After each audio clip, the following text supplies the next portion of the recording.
Hi there, my name is Muhammad Haroon, and in this video I'll be demonstrating my internet traffic classification tool. First, let's talk about why traffic classification can be of use to us. Classifying internet traffic has several benefits. By classifying the traffic into a series of classes, we can identify the more frequently used applications. By identifying whether the traffic belongs to a VoIP or any media streaming service, we can prioritize the delivery of that traffic above others to ensure quality of delivery. Lastly, we can ensure QoS, quality of service, by using the information from these classes to provide different services for different types of application traffic. Methodology. First, let's talk about what a socket is. A socket is a combination of an IP and a port, where the IP helps identify which target system to send the packet to. The port tells us which application on the end system is the packet intended for.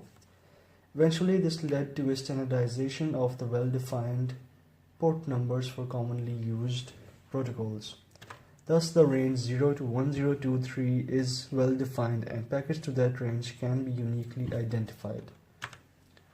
Ports 1024 to 49151 is maintained by the Internet Assigned Numbers Authority. Ports beyond this until 65535 are dynamic ports and are privately used. The common issue here is that ports beyond the first 1024 are not well defined, and thus it is difficult to classify them from such a simple approach. Packet dumping. It is the process of retrieving all packets that pass through a system. These can be obtained by using tools such as TCP dump and its Windows equivalent WinDump that run on libpcap, which is a framework to capture these packets.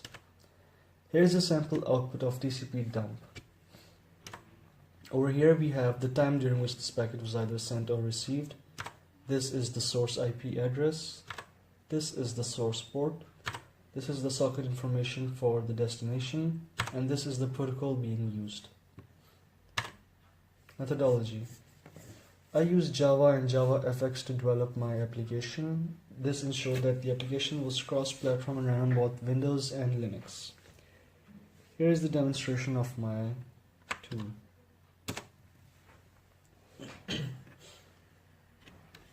So over here we have the interface.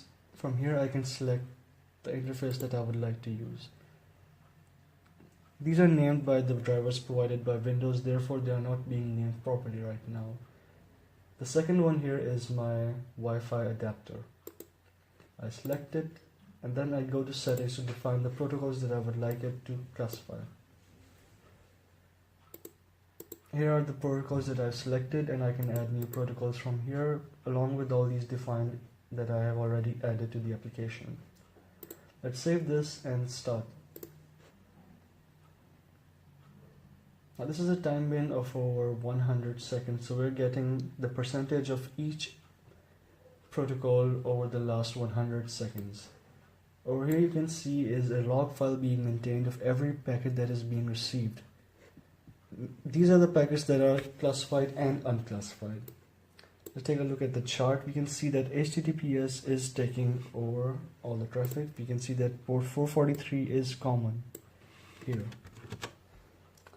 Let's take a look at the pie chart of the protocols being used. Right now only HTTPS is being run in the background. Similarly, I can see a line chart and an area chart. Let's try and simulate this by running an SSH session.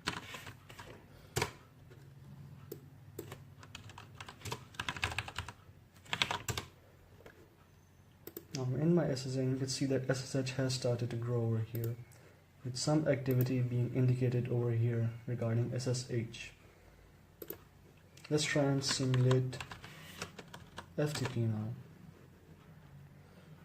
I log in over here to an FTP server, and you can see that FTP control messages are being sent. Also being indicated in the pie chart that FTP is growing. Let's try and transfer some FTP data.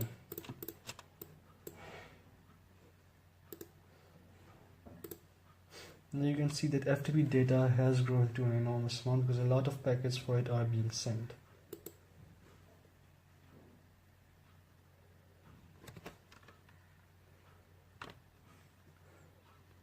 Regarding the application, since it was developed in Java, it is both compatible on Linux and in Windows. The source code can be downloaded from the GitHub link over here.